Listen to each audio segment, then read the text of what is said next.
राष्ट्रसंत तुकडोजी महाराजांची प्रेरणा घेऊन आज या ठिकाणी हे जे चर्चासत्र होत आहे या निमित्तानं मंचावर उपस्थित असणारे गेल्या अनेक वर्षापासून चळवळीमध्ये आमच्यावर काम करणारे आमचे मित्र बच्चूभाऊ, अजित नवले साहेब, ज्यांच्या कीर्तनानं मेलेला माणूस सुद्धा जिता होतो ते सत्यपाल महाराज, मंचावर उपस्थित असणारे सर्वच मान्यवर आणि उपस्थित बंधू भगिनी, राष्ट्रसंत तुकडोजी महाराजांना मी पहिल्यांदा आदरांजली वाहतो आणि मग बोलायला सुरुवात करतो. कारण एक धगधगद अशी विचारधारा राष्ट्रसंतांनी या देशाला दिली. आमच्यासारखे चळवळे लोक तेव्हा आम्हाला वाटतं की आपली ऊर्जा संपत आलेली आहे, तसं पेट्रोल पंपावर तेल भरायला जसं मोटरसायकल घेऊन आपण जातो तसा मोजरीला येऊन आम्ही या ठिकाणी ऊर्जा घेऊन जातो आणि म्हणून ऊर्जा घेण्यासाठी म्हणून या ठिकाणी मी आलेलो आहे. काल रात्री मी कर्नाटकामध्ये होतो. सांगलीतनं ट्रेन पकडून पहाटे पुण्यात आलो आणि पुण्यातनं आत्ता 5 वाजता इथं पोहोचलो आणि पुन्हा आता रात्री जाणार आहे आणि उद्या सकाळी मला परत सांगलीला एका कार्यक्रमाला जायचं. एवढे हाल अपेक्षा करून आम्ही काय येतो? कारण राष्ट्रसंतांनी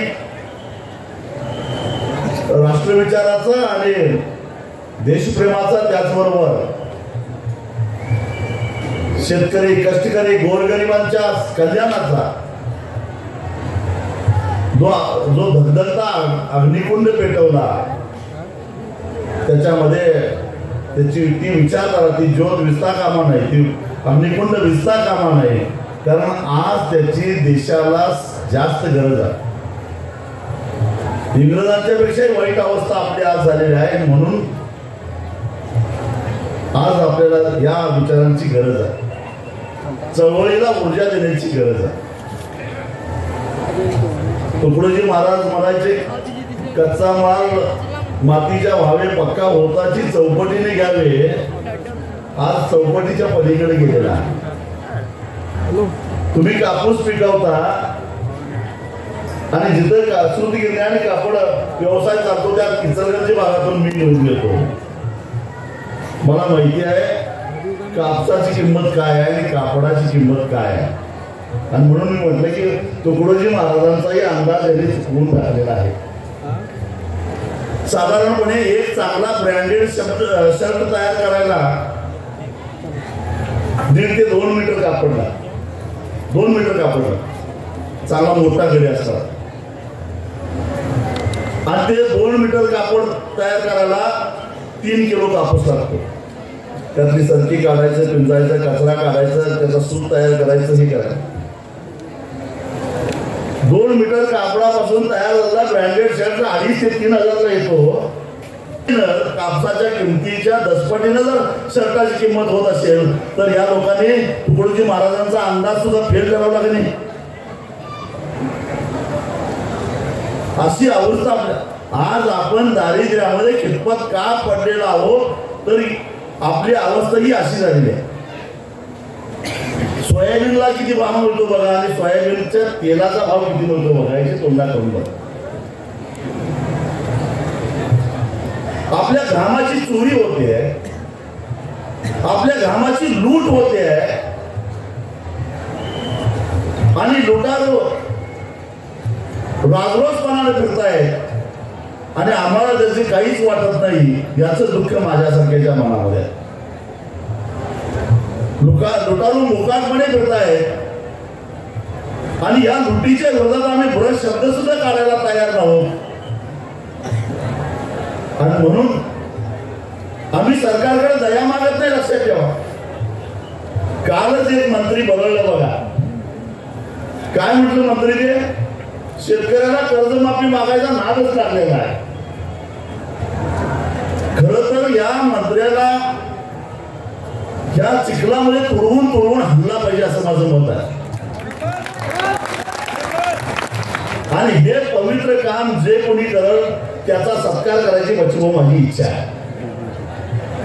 हे पवित्र काम कोणी करल जमलं तर मी सुद्धा करीन, काय सांगता येत नाही. पण एकदा हे झालं पाहिजे. अरे यांना लाजा कशा वाटत नाही. आज दिवाळी तोंडावर आलेली आहे आणि अख्ख्या महाराष्ट्रातला शेतकरी दिवाळीच्या सणाला लेट घरात आल्यानंतर दिवाळी साजरी करायची कशी या चिंतेत असताना यांना काहीच वाटत नाही. 4-8 दिवसांना पाऊस थांबल्यानंतर खरीपाची रब्बीची पेरणी करायची आहे. बियाणं कुठलं आणायचं, त्याच्यावर खत कुठलं आणायचं या चिंतेत शेतकरी आहे. याचं यांना काही नाही. किमान खरीप गेलं रब्बी तरी हाताला लागेल या आशेवराचा शेतकरी आहे. पण रब्बीचं पेरणी करायला सुद्धा त्याच्याकडे बियाणं नाही. मगाशी अजित भाऊंनी सांगितलं त्या पद्धतीनं शेतामध्ये जो काही सोयाबीन कुजलेला आहे, कपास कुजलेले आहे, भुईमूग उडीद कुजलेला आहे, ते स्वच्छ करायला मजुरांना द्यायला पैसे नाहीत. आणि गेल्या 3 महिन्यापासून सातत्यानं महाराष्ट्राच्या कानाकोपऱ्यामध्ये पूर्व विदर्भ, पश्चिम विदर्भ, दक्षिण महाराष्ट्र, उत्तर महाराष्ट्र, मध्य महाराष्ट्र, मराठवाडा सगळीकडे पाऊस पडतोय. त्यामुळे अख्ख्या महाराष्ट्रातल्या शेतमजुरांना, शेतकऱ्याच्या शेतामध्ये काम करणाऱ्या शेतमजुरांना 3 महिन्यापासून रोजगार नाही. त्यांनी जगायचं कसं. शेतकऱ्याची अवस्था वाईट आहे, त्याच्यापेक्षा वाईट अवस्था त्याच्या शेतामध्ये काम करणाऱ्या शेतमजुरांची झालेली आहे.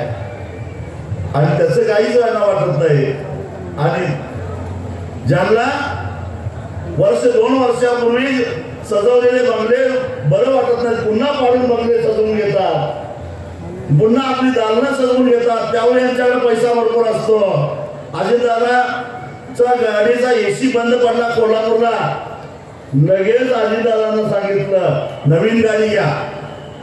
कलेक्टरला सांगितलं जागेच्या, मी सांगतोय अर्थमंत्री म्हणून नवीन गाडी घ्या. असा अर्थमंत्री कोरा करा सगळ्या शेतकऱ्यांचा 7-12 असा म्हणणारा कधी आपल्या वाट्याला येईल का? या आशेनं सारा महाराष्ट्र वाट बघायला लागलेला. बच्चूभाऊंनी मगाशी जे सांगितलं ते खरंच सांगितलं. सगळ्यांच्यासाठी कायदे आहेत, आपल्यासाठी एक तरी कायदा पाहिजे की हो, एक साधा कायदा. तुम्ही सोयाबीनचा हमीभाव 5,328 रुपये जाहीर केला. आज शेतकरी 38 रुपयाला सोयाबीन विकायला लागलेला आहे. त्याचं ते ओलावा मॉइश्चर तपासायचं जे यंत्र आहे ते तपासलेलं नाही, त्याचं कॅलिबर केलेलं नाही आहे. पण त्यालाही कोणी विचारत नाही. व्यापारी म्हणतोय ह्याच्यामध्ये 22% मॉइश्चर आहे, 28% मॉइश्चर आहे. आपण गुमानानं ते ऐकायचं, त्याला विचारायचंच नाही याचा आधार काय. किमान वजन काटा तपासायला एक खातं तरी आहे. ते मॉइश्चर तपासणारे कसले खातं अस्तित्वात नाही आणि त्याला काही कायदा नाही, नियम नाही. त्यांनी सांगितलं आम्ही होय म्हणायचं. आणि म्हणून ठरलेल्या दरातनं सुद्धा कपात होते, त्याबद्दल सुद्धा आम्ही विचारायचं नाही. मुळामध्ये ऊसासारख्या पिकाला हमीभाव आहे आणि तो कायदेशीर आहे. आणि तो जर दिला नाही तर साखर कारखान्याची मालमत्ता लिलावात विकून शेतकऱ्याचे पैसे देण्याची कायद्यात तरतूद आहे. मग एखाद्या व्यापाऱ्यानं शेतकऱ्याचं कपास, शेतकऱ्याचा सोयाबीन हमी भावापेक्षा कमी किमतीमध्ये जर खरेदी केला तर त्याला तुरुंगात घालण्याची तरतूद कायद्यात का नाही हे या सरकारला आमचं विचार नाही. याला का नाही कायदा? आम्ही माणसाच आहोत ना. कारण महाराष्ट्राचं निम्म्यापेक्षा जास्त मंत्रिमंडळ हे साखर कारखानदारांचं आहे आणि त्यांचे कारखाने नीट चालावे म्हणून त्यांच्या ऊसासाठी तुम्ही कायदा करता. आणि हा शेतकरी साधा माणूस आहे, यांना वाऱ्यावर सोडता लाजा नाही याने वाटत. आम्ही देशभरातल्या सगळ्या संघटनांनी, एक तर संघटनांचं कधी एकमत होत नाही, पण सुदैवानं या विषयावर एकमत झालं. आम्ही सगळ्यांनी मिळून एक कायद्याचा ड्राफ्ट तयार केला, हमीभावाच्या कायद्याचा. आणि तो या सगळ्यांचा प्रतिनिधी म्हणून 2018 साली लोकसभेमध्ये खासगी विधेयकाच्या स्वरूपामध्ये मी मांडला. पण तो चर्चेला येऊन तो जर कायदा संसदेनं मंजूर केला असता तर काहीही न करता, सरकारनं खरेदी न करता सुद्धा आपल्याला सोयाबीनच्या हमीभावाची शाश्वती मिळाली असते. 5,328 रुपयाच्या खाली सोयाबीन खरेदी करण्याची हिंमत कोणत्याही व्यापाऱ्याची झाली नसती. असे कायदे का नाही तो आमच्यासाठी? तुम्ही कायदा करून रस्त्यासाठी आमच्या जमिनी काढून घेता, आम्हाला कोर्टात जाण्याची सुद्धा तरतूद ठेवत नाही. तुम्ही कायदे करून आमच्या सगळ्या मालमत्ता ताब्यात घेता. कधी कधी टंचाईच्या नावाखाली आमच्या विहिरी सुद्धा ताब्यात घेता आणि ते पाणी पिण्यासाठी वापरता. त्यामुळे आमची पिकं वाढली तरी तुम्ही परवा करत नाही.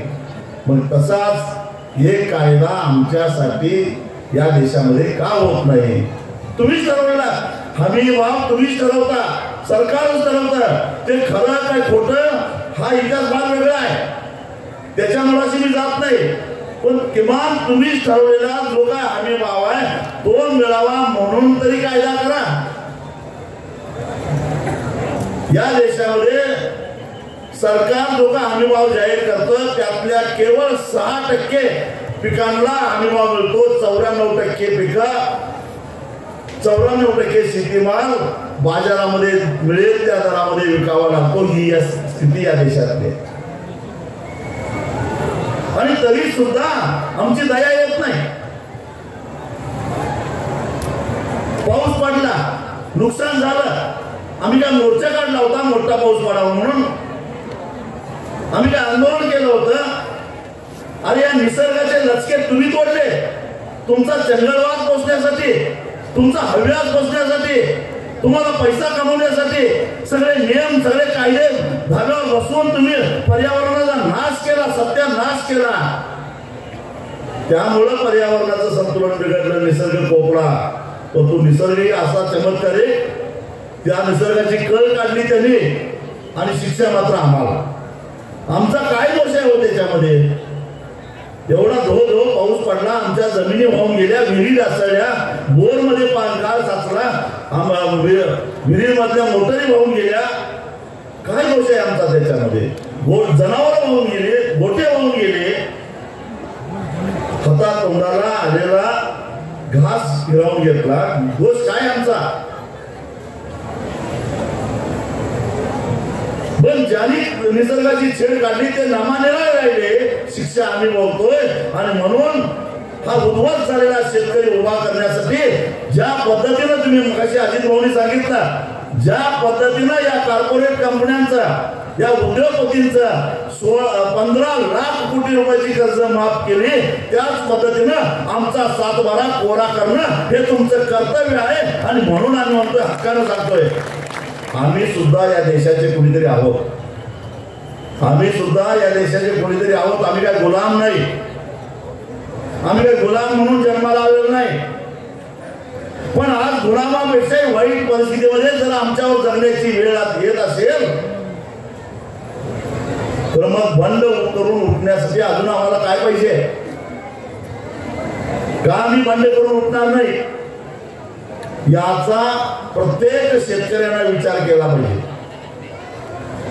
30-35 वर्ष झाले या चळवळीमध्ये आम्ही लढतोय, चळवळी करतोय. शरद पवार साहेब महाराष्ट्राचे मुख्यमंत्री होते त्यावेळेपासून मी आंदोलन करतोय, त्यावेळेपासून पोलिसांच्या लाट्या काट्या करतोय. सरकार अनेक येऊन गेले बघा, पवार साहेबांच्या नंतर किती लोक मुख्यमंत्री येऊन गेले, परंतु आमची लढाई काही संपलेली नाही. अनेक आघाड्या सत्तेवर येऊन गेल्या, अनेक पक्ष सत्तेवर येऊन गेले. आमचे प्रश्न आहेत तिथेच आहेत. उलट तुकडोजी महाराजांनी इंग्रजांच्या काळामध्ये सांगितलं की कच्चा माल चौकटी मातीच्या भावे, पक्का होताचे चौकटीने घ्यावे. आणि काळ्या इंग्रजांच्या काळामध्ये मात्र कच्चा माल मातीच्या भावे, पक्का होताची दसपटीने घ्यावे. ही प्रगती झाली. आम्ही रसा तळाला गेलो. खड्ड्यात गेलो, चिखलात रुतलो, पण चिखलातून बाहेर काढण्याच्या ऐवजी आमच्यामध्ये डोकी फोडण्यासाठी आम्हाला मग आमच्या भिंती तयार केल्या, आमच्यामध्ये भांडणं लावली.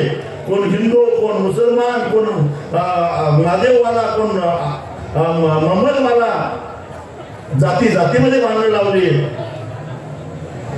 खरंच बच्चू म्हणाले ते खरंच आहे. 100% आपल्याला सगळ्या नोकऱ्या दिल्या तर किती लोकांची पोरं नोकरीला लागतील, किती पोरं लागतील नोकरीला? बच्चू 5 लाख तर शक्यच नाही. अहो हाय त्यांचा पगार मिळणार नाही. मी काल एका अर्थ वित्त विभागातल्या मंत्रालयातल्या एका जबाबदार अधिकाऱ्याकडनं असं ऐकलं, बच्चू भाऊ, राज्याची आता स्थिती अशी आहे की अजितदादांचा एक प्रयत्न चालू आहे की सरकारी नोकरांचा सुद्धा निम्मा पगार द्यायचा आणि निम्मा पगार 5 वर्षात टप्प्याटप्प्याने द्यायचा, असं काही चाललंय. खरं की नाही? असा प्रस्ताव वित्त विभागाकडे आहे. म्हणजे सरकारी नोकऱ्याने सुद्धा काही मजेत राहायचं कारण नाही. म्हणजे जे आता आहेत, आत गेलेले आहेत नोकरीत, त्यांची ही अवस्था आहे. त्या सरकारने पॅकेज जाहीर केलं नाही. खरडून गेलेल्या जमिनीची दुरुस्ती करायला 3,70,000 रुपये. त्याची अवस्था अशी आहे, ते कशातून देणार? रोजगार हमी योजनेतून. पण त्या रोजगार हमी योजनेची अवस्था अशी आहे, यांच्यावर विश्वास ठेवून काही लोकांनी रोजगार हमीतून पाणंद रस्ते केले, काही लोकांनी विहिरी काढल्या. 2-2 वर्ष झाली त्यांची बिलं मिळालेली. 2-2 वर्ष झाली. रोजगार हमीतून काम करून येणाऱ्या मजुरांना 2-2 वर्षापासून पाणंद रस्त्याची बिलं नाही मिळाली. ज्यांनी विहिरी काढल्या त्यांची बिलं नाही मिळाली. मग आता आमच्या जमिनी वाहून गेलेल्या आहेत, त्याच्या दुरुस्तीसाठी रोजगार हमीतून पैसे देणार म्हणतात. म्हणजे कुठलं देणार आहे? फसवणूक, सरळ फसवणूक. आणि म्हणून आम्ही म्हणतो, तुम्हीच सांगितलं ना 7-12 कोरा करणार, असं कुणी सांगितलं? मुख्यमंत्र्यांनी सांगितलं ना. कोरा कोरा कोरा असं 3 वेळा कोरा म्हटले, एकदाही नाही. 3 वेळा जाऊ दे, एकदा तरी कोरा करा. आता अवस्था अशी झाली की 7-12 कोरा होणार, पण कसं आमचं नाव गायब होऊन कोरा होणार अशी अवस्था झाली. आता कदाचित आमचं नाव गायब होऊन तिथं अदानीचं आणि अंबानीचं नाव येईल, ही शक्यता तयार झालेली आहे. आणि मग मात्र देवेंद्र फडणवीसांचं स्वप्न साकार होईल. महाराष्ट्रातल्या शेतकऱ्यांचा 7-12 कोरा होऊन त्या ठिकाणी अदानी आणि अंबानी येईल. हे स्वप्न होणार आहे का तुम्ही? हा स्वप्नातला महाराष्ट्र तुम्हाला बघायचा आहे का? अरे शेतकरी देशघडीला लागला. शेतकऱ्यांनी चिखलात जाऊन स्वतःचं आयुष्य संपवलं. दिवसाला 8 शेतकरी आत्महत्या करतायत. मला आश्चर्य या गोष्टीचं वाटतंय. विराट कोहलीचं एकदा क्रिकेट खेळता खेळता एक बोट फ्रॅक्चर झालं. आमच्या पंतप्रधानांना एवढं दुःख झालं महाराज, लगेच त्यांनी ट्विट केलं, विराटची तब्येत लवकर बरी व्हावी म्हणून. बोट लवकर बरी व्हावं, त्याची देशाला गरज आहे. विराट कोहलीची देशाला गरज आहे, त्याचं बोट लवकरात लवकर बरं व्हावं. मोदी साहेब, जिथे जाती माणसं दिवसा 8 ह्या दरानं मरायला लागलेले आहेत. एकदा तरी आमच्यासाठी काहीतरी लिहा, एकदा तरी लिहा. आणि ते जर नाही दिलं तर देशातला सगळ्यात वाईट सरकार आणि त्याला सर्वसामान्य माणसांनी कसं गाठलं याचा इतिहास आम्ही लिहिल्याशिवाय सोडणार नाही, हे लक्षात ठेवा. ते आम्हाला ठेवावं लागेल. भलेही त्यात आमचा बळी गेला तरी व्यक्त. काय भगतसिंग एकदा फासावर गेला, त्याच्यात आम्ही वैशाली वारसदार आहोत, आमचाही काही एकदा बळी. परंतु एक लक्षात ठेवा की या देशातला हा अन्नदाता शेतकरी, याच्यावर अन्नान्न दशा होऊन मरण्याची वेळ ज्याने आणली, तुकडोजी महाराजांची शपथ घेऊन सांगतो, ज्याने या शेतकऱ्यांच्यावर अन्नान्न दशा होऊन मरण्याची वेळ आणली, त्यांना गाडल्याशिवाय आम्ही स्वस्थ बसणार नाही. शेतकऱ्यांना एकदा जर का तिसरा डोळा उघडला तर सगळेच भस्मसात होतील, हे ध्यानात ठेवा. शरद जोशी सांगायचे, शेतकऱ्यांना नाही केला पेरा तुम्ही काय खाल बघतो ना, नेहमी सांगायची शरद दुसरी. आणि म्हणून माझी तुम्हाला कळकळीची विनंती आहे, या आंदोलनाचं नेतृत्व कोण करतंय महत्वाचं नाही, या आंदोलनाचं बॅनर कुठला हे महत्वाचं नाही. आज संकटात सापडलेल्या या बळीराजाला या संकटातून बाहेर काढण्यासाठी, त्याला कर्जातून बाहेर काढण्यासाठी, त्याला त्याच्या शेतीमध्ये सन्मानानं पुन्हा शेती करता यावे यासाठी परिस्थिती निर्माण करण्यासाठी पहिला टप्पा म्हणजे त्याचा 7/12 कोरा करणे हाच आहे, दुसरा असू शकत नाही. ओला दुष्काळ जाहीर करा म्हटल्यानंतर आमचे मुख्यमंत्री म्हणतात की ते कायद्यात बसत नाही, मॅन्युअल मध्ये बसत नाही असं म्हटले. मुख्यमंत्री साहेब, तुम्हाला मी एक आठवण करून देऊ शकतो, माझ्याकडे त्यांचं एक पत्र आहे. ते जेव्हा या महाराष्ट्राचे विरोधी पक्षनेता होते त्यावेळी त्यांनीच एक सरकारला पत्र लिहिलं होतं 2021 साली की ताबडतोब ओला दुष्काळ जाहीर करा.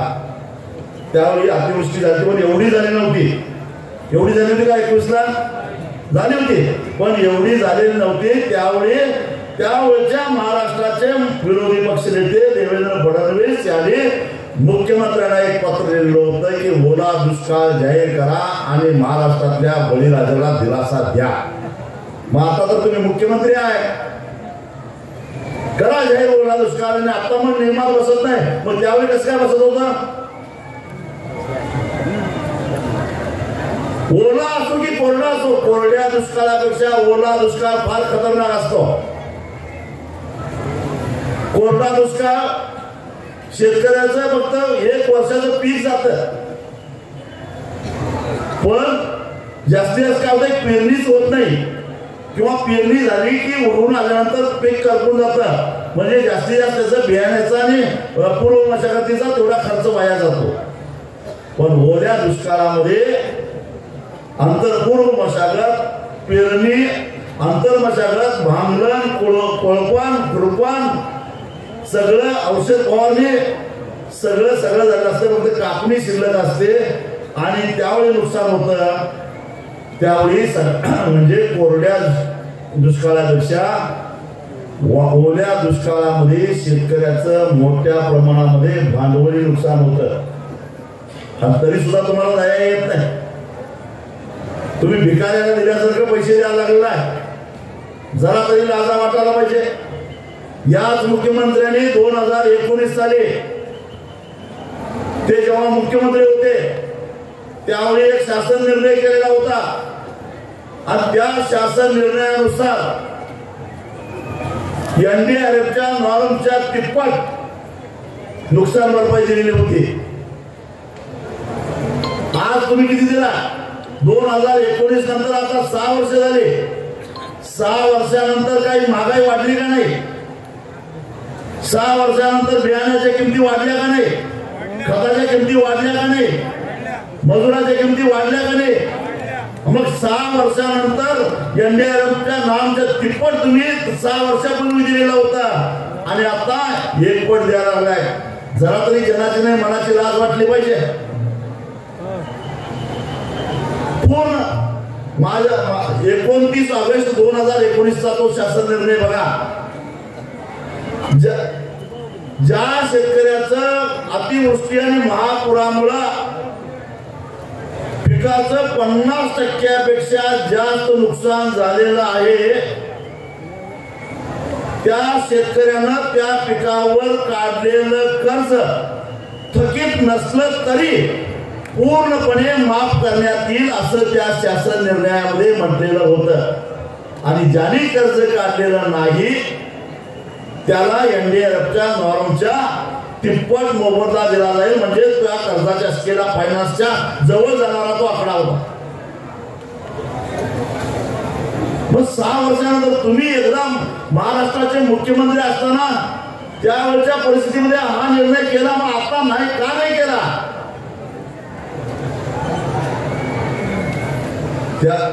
त्या वेळेपेक्षा कितीतरी जास्त पटीनं पाऊस आता पडलेला. स्वतः मुख्यमंत्री सांगतायत की महाराष्ट्रामध्ये सरासरीपेक्षा 110% ज्यादा पाऊस पडलेला आहे. हाच ओला दुष्काळ जाहीर करायला सगळ्यात मोठा पुरावा आहे. दुसरा कुठला पुरावा पाहिजे तुम्हाला? आणि तरी सुद्धा शेतकऱ्यांना घरी धरायचं काम हे जे काही करताय त्याचं कारण तुम्हाला ते घाबरत नाही. आणि त्यांना भीती घालायची असेल तर गड्याओ 28 तारखेला घरातलं हातातलं असेल नसेल ते सगळं काम सोडून तुम्हाला बच्चू भाऊंच्या बरोबर जावं लागेल म्हणून सांगून मी काही कोल्हापूरला जाणार नाही. मी येणार आहे तुमच्या बरोबर. मी एकटा येणार नाही. जेवढी जमते तेवढी महाराष्ट्रातली शेतकरी घेऊन त्या ठिकाणी येणार आहे. एकदाच काय ती आरपारची लढाई होऊन दे एकदा काय व्हायचं. नाहीतरी असं मारण्यापेक्षा लढता लढता मरूया ना. किडा मुंगीसारखं मरण्यापेक्षा लढता लढता हुतात्मे होऊया. पंजाबच्या 750 शेतकऱ्यांनी जीव दिला, हुतात्मे झाले. पण या देशामध्ये इतिहास घडवला. लक्षात ठेवा, त्याने इतिहास घडवला. कारण या देशाच्या इतिहासामध्ये पहिल्यांदाच असं घडलेलं आहे की संसदेच्या दोन्ही सभागृहांनी मंजूर केलेले 3 कायदे ज्याच्यावर राष्ट्रपतींची सुद्धा सही झालेली होती, ते कायदे या देशातल्या शेतकऱ्यांच्या समोर गुडघे टेकून या देशाच्या पंतप्रधानांना मागे घ्यायला लागले. हा इतिहास या देशामध्ये फक्त एकदाच घडलेला आहे. आणि तो इतिहास पंजाबच्या शेतकऱ्यांनी प्रामुख्याने घडवून आणलेला. मग आम्ही काही कमी आहोत का? आम्ही छत्रपती शिवाजी महाराजांचे वारसदार आहोत. आम्हाला राष्ट्रसंत तुकडोजी महाराज, गाडगे महाराज, तुकाराम महाराज, ज्ञानेश्वर माऊली, फुले, शाहू, आंबेडकर या सगळ्या समाजसुधारकांची, संतांची विचाराची शिदोरी मिळालेली आहे. नुसतंच आमची मनगट मजबूत नाही तर आमचे मेंदू तेवढे सुद्धा मजबूत आहेत. आणि म्हणून विचाराची लढाई विचारानंतर लढोच, पण मनगट सुद्धा तेवढीच आमची मजबूत आहेत हे दाखवून द्यायची वेळ आली आहे. आणि म्हणून ज्या पद्धतीनं महात्मा गांधींनी 1942 ला करा नाही तर मरा असा संदेश दिलेला होता, तसं इथं तुकडोजी महाराजांचा आशीर्वाद घ्यायचा तर एक तर आम्ही करो नाहीतर मरो हा निर्धार करूनच ही जागा सोडा. कारण ही जागा पवित्र आहे. इथं नेवळाटांना स्थान नाही. इथं बाजार गुंड्यांना स्थान नाही. इथं सत्यासाठी लढणाऱ्यांना स्थान आहे. सत्तेसाठी नव्हे, सत्तेसाठी लढणारे गेले सगळे तिकडे आता अजून चालले, जाऊन देत. पण जे काही उरले सुरले आहेत त्यांना बरोबर घेऊन असं म्हणतात की जेव्हा सगळेच लोक एका बाजूला असतात त्यावेळी जनता दुसऱ्या बाजूला असते. 1975 ला हा अनुभव या देशातल्या लोकांनी घेतलेला आहे. त्यावेळी आम्ही शाळेला होतो, पण आम्ही दौडून बघितलेला आहे, अनुभवलेला आहे. तुरुंगात राहून सुद्धा लोक निवडून आलेले होते. कारण त्यावेळी या देशातल्या लोकांनी ठरवलं होतं आम्ही काही काळ सहन करू, पण कायम स्वरूपामध्ये अन्याय सहन करणार नाही ही धारणा या देशातल्या जनतेची त्यावेळी झाली. आणि त्यांनी सगळं गुंतून टाकलं. आणि तेच आता आपल्याला घडवून आणायचं. लांब कशाला 2 वर्षापूर्वी पंजाब मध्ये असे सगळे प्रस्थापित निवडणुकीला राहिले होते, पण साधी साधी माणसं, मोबाईल रिपेअरी करणारी माणसं ही निवडणुकीला उभा राहिली आणि ते निवडून आले. आता मगाशी बच्चू भाऊंनी सांगितलं तुम्ही कुठल्याही पक्षाचे असा, कुठल्याही विचाराचे असा, पण या देशाचा जो अन्नदाता आहे, जो या देशातल्या माणसाला उपाशी मरून देत नाही, 2 वेळा पोटाला खायला घालतो, तो बळीराजा संकटात असताना आपल्या सगळ्यांना एकत्रित येऊन एक तर सरकारला झुकवावं लागेल आणि सरकार झुकणार नसेल तर सरकारला गाडावं लागेल. आणि म्हणून 28 तारीख ही अत्यंत महत्वाची आहे. ती वेळ तुम्हाला वाया घालवून चालणार नाही. निर्णायक लढ्याला आता सुरुवात करायची आहे. एवढंच सांगतो आणि इथंच सांगतो. धन्यवाद.